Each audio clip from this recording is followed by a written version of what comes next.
안녕하십니까? 몸과 마음의 건강을 되찾아주는 힐링하우스 히아신스가 여러분과 함께합니다.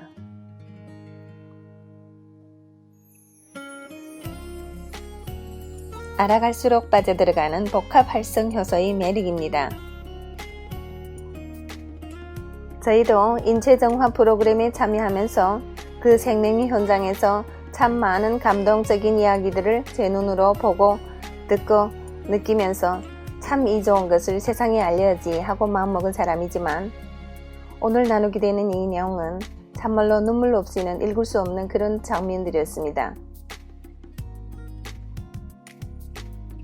알아갈수록 참 이렇게 좋은 책을 펴내신 김시원 선생님께 다시 한번 경이로움을 느끼게 되며 또 이런 감사한 마음을 담고 오늘 이 내용으로 들어가겠습니다.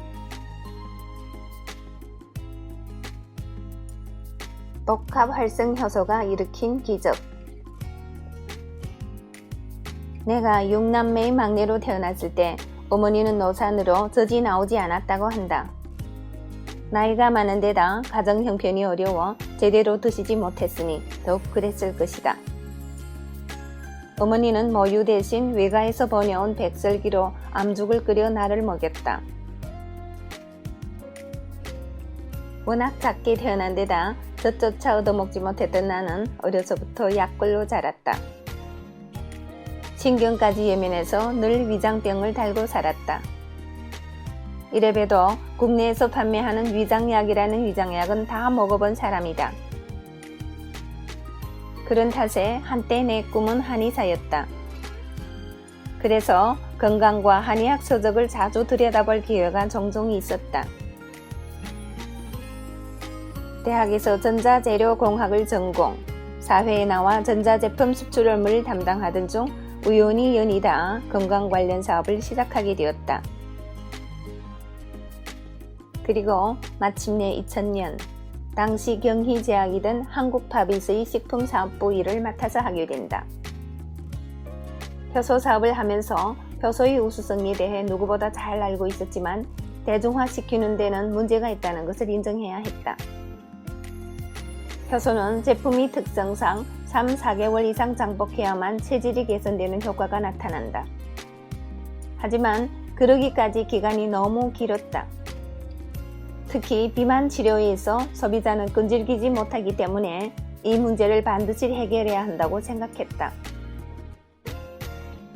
이에 대한 공부를 하다 보니 비만을 비만으로만 접근해서는 안 되겠다는 생각이 들었다. 비만은 혈액오염과 영양부조화의 문제다라는 결론에 도달, 복합활성효소를 통한 인체정화 프로그램을 개발하게 되었다. 그런데 비만을 치유할 것으로 기대했던 이 물질이 엄청난 기적을 만들어내기 시작했다. 단지 체질 개선 기간을 앞당기고 비만을 해결하려던 프로그램이 엉뚱하게 고혈압, 당뇨를 회복시키는 것을 목격하게 된 것이다. 사실 비만이나 고혈압, 당뇨 치료는 그리 놀랄 일도 아니다. 임종을 눈앞에 둔 사람이 자라나고 불면이 치료되고 키가 자라고 공황장애, 우울증, 디스크, 신장병, 심장병, 암까지 다 나았다. 사이비교두가 나열함직한 거짓말 같은 기적이 눈앞에서 실현된 것이다. 돌이켜보면 눈물 없이는 볼 수 없는 휴먼 드라마의 연속이었다. 너무나 드라마틱한 사건이기 때문에 눈으로 보면서도 나 자신 믿겨지지 않았다. 인체의 회복 능력에 새삼 감탄할 뿐이었다. 내가 목격한 가장 드라마틱한 사건은 돌아가신 날만 기다리는 어머니를 살린 어느 직장인 주부의 이야기이다. 정희 씨는 평소 직장 생활과 가정일을 병행하면서 만성 피로 증후군을 겪고 있었다. 그러다가 아는 사람으로부터 소개받은 복합활성효소를 통해 만성 피로는 물론 고질이던 비만까지 깨끗하게 치유되는 경험을 하면서 이게 뭔가 싶어 감탄하고 있었다. 그러던 어느 날 교회에서 기도하다가 문득 어머니가 떠올랐다. 당시 정희씨 어머니는 당뇨 합병증으로 서울에 있는 대학병원에 입원하여 치료받고 있던 중 가망 없다는 판정을 받고 집으로 돌려보내줬다. 어머니는 의식이 없는 채 요양병원에 귀가하며 돌아가실 날만 기다리는 중이었다. 정희씨는 기도 중에 어머니에게 복합활성효소를 드시게 해야겠다는 생각이 들었다. 그렇게 안 하면 딸로서 한이 남을 것 같았다. 정희씨는 그 길로 병원으로 달려갔다. 마침 그날 어머니가 변을 보셨는데 음식을 드시지 못한 상태에서 굉장히 많은 변을 누웠다. 죽기 직전에 싸는 똥이라고 해서 베네똥, 죽음똥이라고 부르는 변이었다. 베네똥을 봤다는 것은 돌아가신다는 의미였다. 죽기 전에 인간은 그렇게 몸을 정화하고 떠나는 것이다. 몸속에 노폐물이 다 쏟아져 나온 만큼 악취가 대단했다. 정희씨는 간병인과 함께 1시간 넘게 변을 치우고 어머니 몸을 닦았다.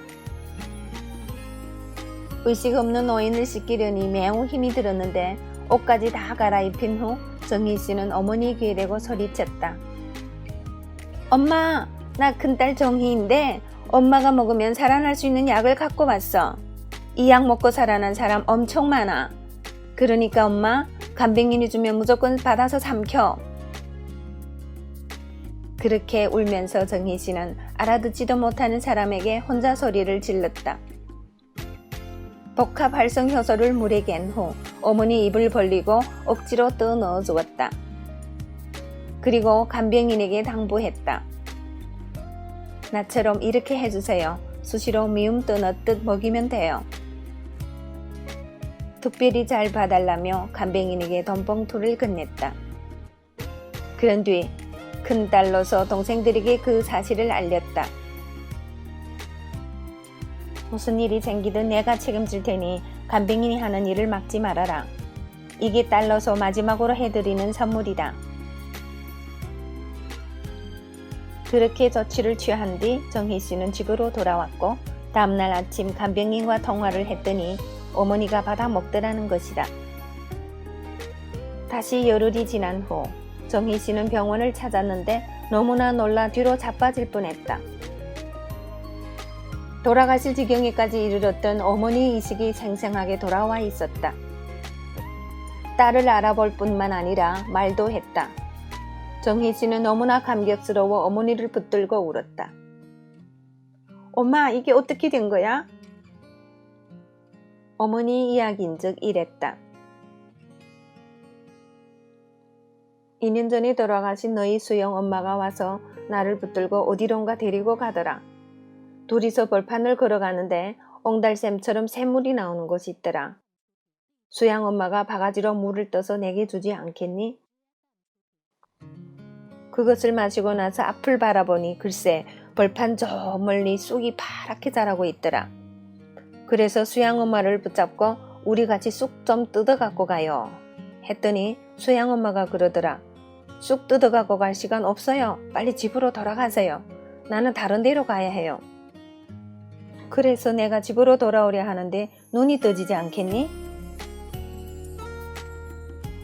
이런 이야기를 들으면 믿을 수 있는가? 도저히 믿기지 않는 일이다. 하지만 진짜 일어나고 있는 일이다.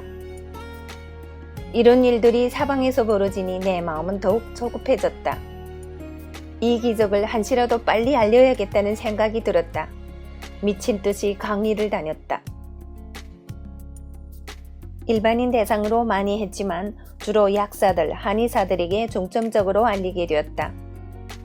전문직 특유의 파급 효과가 있기 때문이다. 이제까지 약사 대상 250여 회, 한의사 350여 회 강의를 했고 각 지역 종교단체에도 강의를 나갔다. 이런 일이 계기가 되어 조직한 것이 국제효소해독학회다. 한의사 및 효소 관련 업체가 주축이 되어 결성한 이 모임은 효소식품의 재등비 차원에서 새로운 의제를 상정해 토의, 연구하는 일을 해오고 있다.